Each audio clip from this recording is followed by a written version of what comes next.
Welcome back to Silent Conspiracy. Tonight we journey into one of India's most macabre crimes, a case that shocked, Delhi to its core, and revealed how power, jealousy, and rage should transform a politician into a butcher willing to destroy all evidence of his heinous act. Picture this: July 2nd, 1995, late evening in Delhi. A 29-year-old woman lies dead in her middle-class flat in Gol Market, shot twice, once in the skull, once in the neck. Her husband, a powerful youth Congress leader, panics. He cannot call police. His career would be ruined. His political rivals would exploit this. So he makes a decision that would horrify the nation. He calls his friend at a restaurant and asks for the most unspeakable favor: help me dispose of the body. Within hours, what should have been a domestic crime becomes a macabre nightmare. The woman's body is dismembered, her limbs severed at joints and forced into a tandoor, traditional clay oven, where she is burned to ashes in an attempt to destroy all evidence. But a scream from a vegetable vendor, a constable's investigation, and flames shooting from a restaurant rooftop would expose this Tandoor murder. A case that became a landmark in Indian criminal history and exposed the intersection of politics, privilege, and the chilling willingness to commit acts of unspeakable depravity. Nanaya Soni was a 29-year-old aviation professional, independent, educated, and accomplished in a world where few women held such positions. By many accounts, she was vibrant and spirited, refusing to be confined by traditional expectations. Her husband, Sushil Kumar Sharma, was the former president of Delhi Youth Congress IA, powerful political position within India's ruling Congress party. 30 years old, Sushil was ambitious, connected, and accustomed to getting his way. He came from a privileged political background where connections mattered more than merit. The marriage was troubled from the beginning. Sushil was a man who liked power and dominating others, while Naina wasn't going to be submissive. She wanted her own career and independence and compatible desires in a marriage where her husband expected complete submission. According to Matlub Karim, Nana's ex-boyfriend and fellow Congress activist, Nana used to call me and cry on the phone, narrating how Sushil, after getting drunk, regularly beat her and locked her up in their rented Gol Market flat. There was even an instance when Sushil brandished his gun at her and deliberately misfired to scare her. Domestic violence marked their relationship from early on. On July 2nd, 1995, Sushil had been drinking heavily. He knew that Naina had been in contact with Matlub Karim, her ex-lover and fellow Congress worker. The thought enraged him. When Sushil arrived home that night, he found Naina on the telephone, sipping alcohol. As she hung up and greeted him, Sushil walked to the phone and pressed redial. Matlub Karim's voice answered. Sushil immediately recognized him. What followed was an argument the specific words we'll never know with certainty. But accounts suggest Sushil's rage was uncontrollable, fueled by alcohol, jealousy, and decades of political entitlement that taught him consequences were for ordinary people, not for someone of his stature. In his fury, Sushil shot Naina twice, once in the skull, once in the neck. She collapsed, dead. The murder weapon was a licensed revolver registered in Sushil's name, a gun that would later link him definitively to the crime. Rather than immediately turning himself in or calling police, Sushil made a series of calculations. Confessing meant his arrest, trial, and exposure. His political career would end. His family would be destroyed. The Congress party, his avenue to power, would abandon him. Instead, around 10:15 p.m. that same night, Sushil wrapped Naina's body in a bedsheet and drove it to the Baghia restaurant at the Ashok Yatri Niwas Hotel, an establishment in which he had a partnership interest. The restaurant manager was his friend, Keshav Kumar. Sushil arrived at the closed restaurant and signaled for Keshav through the car window. When Keshav approached, Sushil asked him to close the restaurant immediately and clear all staff and customers.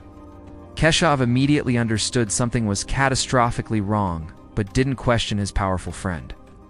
The body was too large to fit into a gunny bag, so Keshav dragged it inside in a tarpaulin. Then came the horrifying part.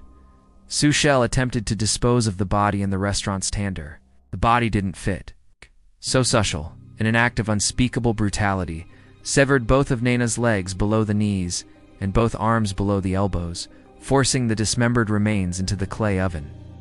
To accelerate burning, Sushil sent Keshav to fetch ghee from the kitchen. When ghee ran out, Keshav returned with 500 grams of butter. Sushil lit the tandoor and kept feeding it fuel, butter, paper, whatever would burn hotter and faster. The flames grew intense. They shot upward from the tandoor into the night. That is when catastrophe struck from an unexpected quarter. An elderly vegetable vendor named Kanju and another man named Chander noticed the unusually large flames shooting from the restaurant's roof. Constable Ahmad Nazir Kanju, a policeman on night patrol, heard the commotion and investigated. When Sushil saw him approaching, frantically told the constable they were simply burning old election posters, a plausible enough explanation that the constable initially accepted. But Kanju remained suspicious. He left, then returned when he heard an elderly woman scream fire. This time, Kanju jumped the hotel wall and approached the tandoor directly. What he saw would haunt him forever. A charred human torso sticking out of the tandoor, with skin on the lower part completely melted away. "I felt my hair stand on end," Constable Kanju would later say. He immediately extinguished the flames and called for backup.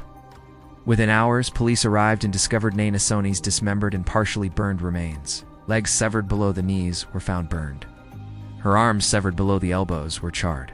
Torso, still partially intact despite the intense heat, bore evidence of both bullet wounds and deliberate dismemberment. By that time, Sushil Sharma had fled. What followed was one of India's most remarkable forensic investigations.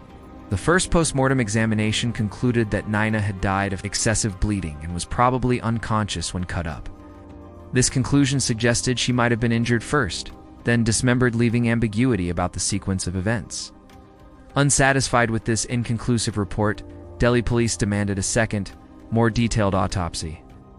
This time, doctors conducted X-ray examinations alongside the physical autopsy. The second autopsy delivered stunning findings. Naina had been shot twice in the head, once in the head, once in the skull, once in the neck. She died from gunshot wounds, not from bleeding during dismemberment. Crucially, doctors determined the bullet wounds occurred before dismemberment, establishing the sequence. Sushil shot her dead, then Sushil dismembered her. This was the first significant case in Indian criminal history where a second autopsy proved crucial to establishing guilt. Landmark moment in forensic science application to criminal justice. The evidence also included a .32 shell casing found in the couple's gold market flat matching Sushil's licensed revolver. Blood-soaked clothing was recovered from the bathroom. Most significantly, Matlub Karim identified Naina's body by the structure of the nose and the way she did her hair. Crucial witness testimony linking victim to murderer. A massive manhunt was launched across India. Sushil Sharma had become India's most wanted Mana Congress Party leader who had committed the most visible murder imaginable. 9 days later, Sushil surrendered in Bangalore, claiming he had gone on a religious pilgrimage to Tirupati to visit the Venkateswara temple. He had his head tonsured and mustache shaved as proof of his pious journey. He even carried prasad blessed offerings and a prasad ticket as additional evidence. Police weren't convinced. The evidence was overwhelming. The murder weapon, the dismembered body in his restaurant, his accomplice's confession, and forensic proof that he had shot his wife twice before the dismemberment. Surprisingly, Sushil made a shocking claim. He alleged the murder was a political conspiracy orchestrated by his bitter rival in the Youth Congress, Manandergat Singh Bida. He claimed his political enemies had framed him to destroy his career. This accusation was never substantiated with evidence, yet it revealed Sushil's desperation and his belief that powerful Congress connections might save him from justice. On July 27, 1995, police filed a charge sheet. On November 7, 2003, 8 years later, exposing the glacial pace of Indian Justice Additional District Sessions, Judge G.P. Thiraja convicted Sushil Sharma of murder, criminal conspiracy, and destruction of evidence, awarding him the death sentence. Keshav Kumar, the restaurant manager who helped burn the body, received 7 years rigorous imprisonment. In his landmark judgment, Judge Thiraja wrote, "By burning the dead body, the accused intended that Naina Soni should go unwept, unsung, and unheard." The judge emphasized that the crime was premeditated and an act of butchery rather than a crime of passion. Sushil appealed to the Delhi High Court, which upheld the death sentence in 2007, finding it was an act of extreme depravity and rejecting Sharma's claim that it was a crime of spur-of-the-moment passion. Judges P.K. Basan and R.S. Sodhi stated, The offense was not committed on a spur of the moment as alleged by the accused. It was a premeditated act of butchery, which leaves no room for compassion. However, in October 2013, the Supreme Court of India, while upholding his conviction, commuted his death sentence to life imprisonment. The court observed it was not a crime against society, but a crime committed due to Sharma's strained personal relationship with his wife. This commutation sparked enormous controversy. Critics argued that murdering your wife and then dismembering her body should be considered a crime against society. In a stunning development on December 20th, 2018, 23 years after the murder, the Delhi High Court ordered Sushil Sharma's release from life imprisonment, ruling he had served sufficient sentence under prison release guidelines. The court overturned the recommendations of the Sentence Review Board that opposed his premature release. Sushil Sharma walked free after 23 years in custody. He was released to his family and has reportedly been living a quiet life since. The Tandoor murder case raises profound questions about justice in India. Can a man convicted of murdering and dismembering his wife through a deliberate, premeditated act receive release after 23 years? Does the victim's family and his parents receive any justice, or does the murderer's early release compound their loss? Most troubling, how can not being a crime against society be grounds for commuting a death sentence? If murdering your wife and burning her body isn't a crime against society, what is? What do you think? Should Sushil Sharma have remained in prison for life, or did justice require his eventual release? Can any amount of imprisonment compensate for the murder of an independent woman by a man unable to accept her autonomy? And what does this case reveal about how India's legal system treats crimes against women? Share your thoughts. If this exploration of the Tandoor murder case where a man burned away all evidence of his crime, yet ultimately gained his freedom disturbed you, hit like, subscribe to Silent Conspiracy, and ring the bell.